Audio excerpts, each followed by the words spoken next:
Okay? So, What is this? this is the back side of the tic-tac-toe piece. I did it for the morning class, and I made my drawing kind of small. Then I realized that, you know, bigger is better, so I drew it bigger. Well, it's not that big. You gotta use the whole board. Okay. I don't want it to bend down. All right, so if I look at this guy, I'm going to do the back plot for you guys. Okay, I want to try to get you guys to understand this as much as possible. I want you to make a drawing of the back plot. Okay, so if I were to make a back plot of this, well, first of all, the type of tool that we're using what's called a face grooving type tool. So our tool is going to be held in the turret in this orientation, straight forward. Instead of being sideways, we're facing straight forward. Okay? And it's in what's called a face grooving holder, so you'll see it when it's out of the machine. So starting at the tool chain's position or wherever it's at, we have sequence 1. Sequence 1, if I was doing the definitions, G0 is just sets the machine to rapid mode. G40 cancels tool cutter compensation if it was active. G18 sets the XZ plane. Okay, so there's the first line completely defined for you guys. Okay, and all you got to do is say rapid, comma, cancel comp. You can just say cancel comp, just 2 words. And then the last thing, set XZ. That's what that first line does. Sequence 2, and it all takes place right here at the tool chain's position, so I'll just say 1 right there.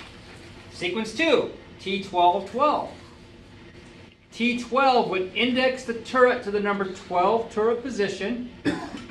Okay, so you can say index to T12 and call the geometry and wear offset for tool 12. Or it's not, I wouldn't call it tool 12, I'd call that offset. Okay. Typically, if you have 12 tools on your turret, these first 12 offsets you should as a habit reserve for those tools. Okay, beyond 12 you can call, 14 whatever you want. Is that automatic? It doesn't have G43 there. Because it's a lathe. Oh. Lathe part. Lathe part we don't have G43. Okay. All right, so sequence 2 takes place there. So I'll just put a dash here when I get there. Sequence 3, G50. So here's your max RPM. You could just say 2500 max RPM. Flood cooling on. That's what takes place on sequence 3. Sequence 4, we're CSS mode, 600 surface feet. Spindle on reverse. So doing something a little different here. Okay? So far, sequence 1 all the way to sequence 4 takes place basically at this position here. Okay? So sequence 5, we make a move where we just come a little bit closer to the part. So I'm going to show that with a rapid move, and I'll just put it right about there. So here's our sequence 5. Put 5 right in this hole there.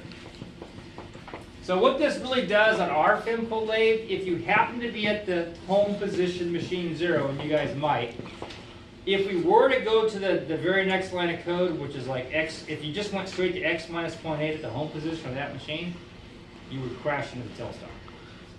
Okay? So what this command does, it just gets the turret away from the tailstock by going to Z 2 inches. Okay? All right, sequence 6.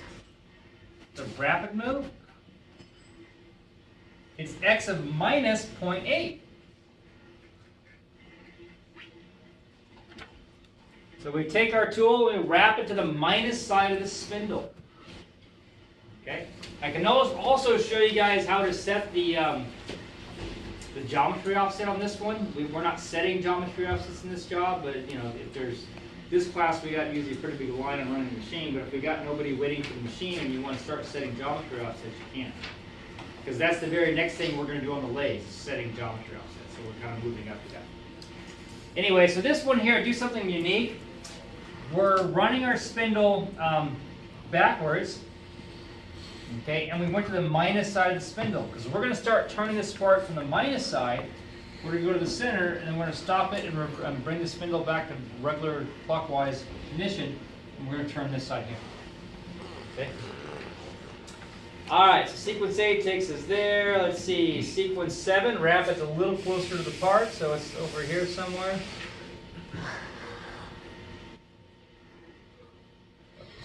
Dash line there. Sequence 8 is a linear move, so I'm going to show a linear move with a straight line that's solid.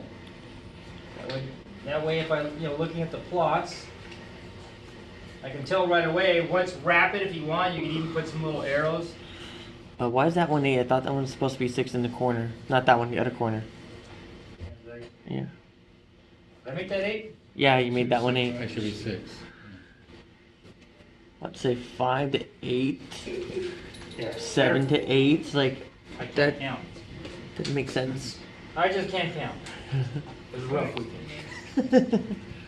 Alright, so we feed it 3,000ths per rev to this position right here. 9, we feed into the part. And we just touch up on the side of the part. Spindle's going reverse. Okay. Sequence 10, we're going to do a circumterpolation move. We're going to end up somewhere right about there when we get done. I'm going to cut an arc. Again, if you want to indicate direction, you put little arrows there. That kind of helps see. So we're going to physically put a radius in the part right there. Okay, sequence 10 is what does it. So we do a G3 move. We feed it to Z0. The contact point of the tool is at the Z0 position. The X position is going to be where it would need to be for this end point of that arc there. The I's is the radius. So we're turning a 60,000ths radius in the part. The reason why that it's I.0756 is that the tool's radius is 0.0156. So if you take 60,000ths plus 0.0156, that's where that I came from. It is the radius that tells the machine that start point is here, arc center is there, and we're turning a radius right there. Okay? Alright, sequence 11 just feeds it. It doesn't really go that far. Just goes a little bit more. Okay. Now this program uses a lot of block deletes. Okay? Because with block delete on, it just basically goes from here to the center of the spindle, then it's done. So this is meant to be for the tic-tac-toe piece parts that don't have the groove. So it'll just put a radius and make them flat on top. Okay? If you want to dish out the tops of tic-tac-toe pieces, that way you can see a difference in the pieces from top to bottom. Okay? You turn block delete off. So the block deleted commands are, let's see, I got 11 there. 12 is one of the block deleted commands. You should change the colors, that way we know that it's a different command. And I'll put a slash. So we go to X positive 0.0312 Z minus 20,000. So if I go right to about here, I'll put a 12, and then I'll just put a slash in front of it. That's a block delete command.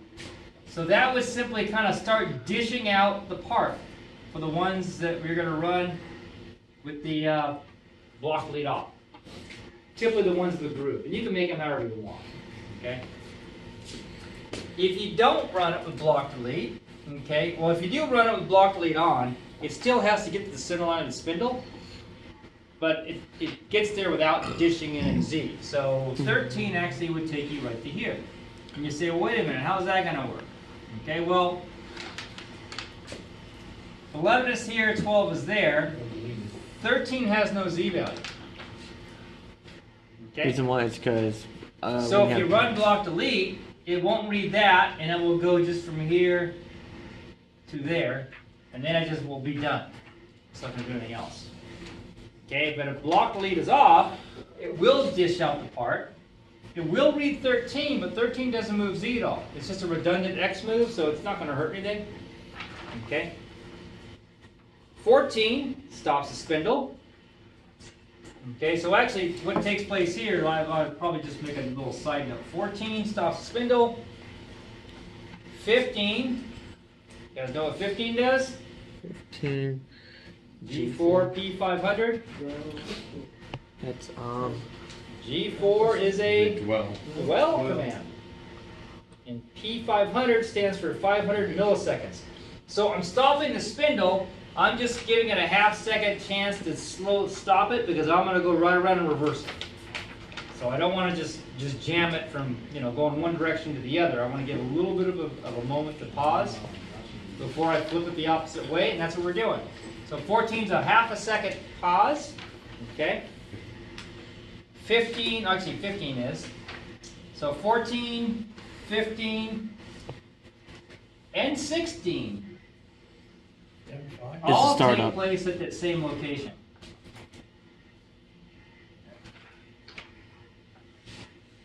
Okay, at position 12, if you have blocked lead off, 12, 14, all the way through 16 will take place at that exact location.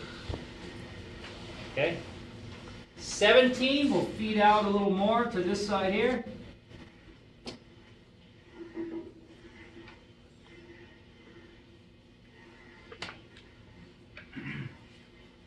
$18 is another circle interpolation move.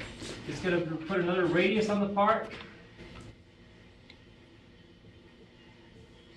It's going to radius the inside edge.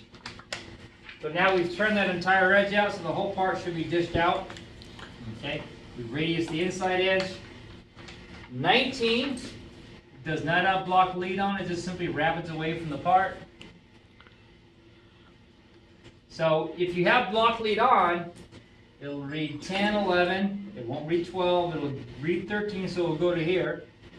All these are block leaded out, so it'll just rapid straight back in there, and then it'll go to the tool chain. So the same program makes both parts. Okay, and if you can run it single block if you want, that will really help you see it through on the machine. Okay. And then sequence 20 just goes back to tool chain's position. So really I can just put a comma 20, because that takes me back to there. Or you could even just say 2, 20, whatever. That works. Okay? 19 occurs to the right of 13 if there's no... Correct. If block lead is turned on, 19 occurs over here. See how 19 actually can be either here if block lead is on, and then to the tool change. If block lead is off, it completes the part, and 19 takes place up here more. But 19 could actually be in two different places depending on where you put the block lead on or off.